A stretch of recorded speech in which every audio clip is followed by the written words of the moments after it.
Allahu Akbar. Kneeling down but standing tall.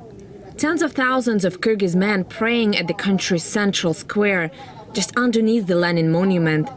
Even in its best years, the communist ideology couldn't bring to the streets as many people as Islam does nowadays.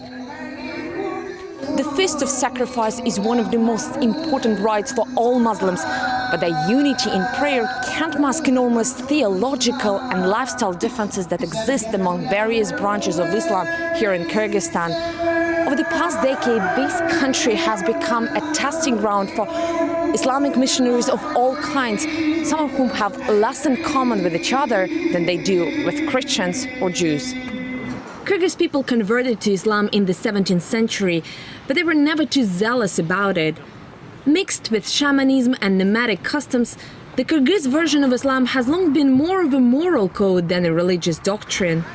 It helped shape a society where women are just as active and ambitious as men, and where religiosity went hand in hand with good education. But that is starting to change. After the collapse of the Soviet Union, Kyrgyzstan has seen a very fast growth of Islam. Some of it is domestically driven: poverty, poor education, corruption, mistrust of authorities. All of that is prodding people towards religion. But much of it is also driven from abroad.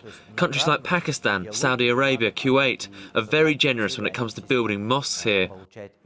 Islam is on the rise across all of Central Asia, but only in Kyrgyzstan have the authorities adopted an open-door policy.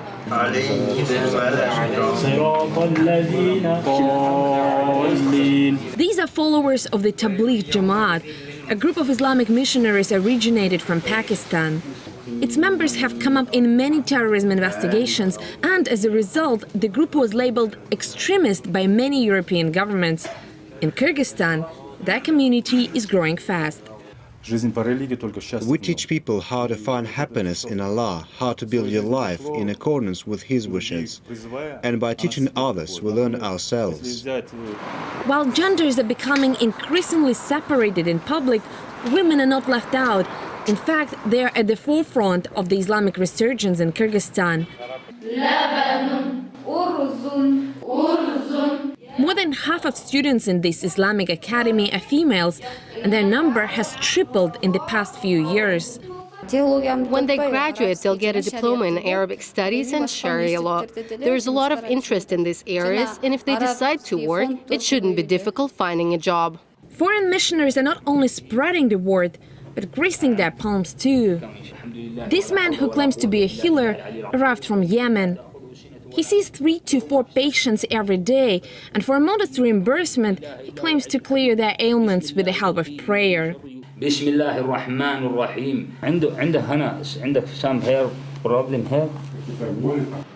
changes in Kyrgyz society has many opponents. Some of them claim that Saudi or Pakistani versions of Islam corrupt the country's traditional values. When first Islamic missionaries arrived here 3 centuries ago, they were respectful of our customs. That's why Islam in Kyrgyzstan has been very much integrated with our indigenous culture. But the version of Islam that's being pushed on nowadays, with hijabs and restrictions, is not only foreign to us, it's aggressive. The country's authorities are not oblivious to the ongoing Islamization, and some suggest are even trying to harness it. Here, Kyrgyzstan's top officials are praying alongside the crowds. They claim full religious freedom is the best strategy against radicalization. The results of the Arab Spring have shown that secular governments are cracking under the pressure of political Islam. Muslims are an enormous human resource. The one who knows how to manage this force will rule the streets. And for Kyrgyzstan, which has seen 2 revolutions in 5 years, there's hardly anything more pressing than finding an antidote against all hell breaking loose again. Oksana Boyko, RT, Bishkek, Kyrgyzstan.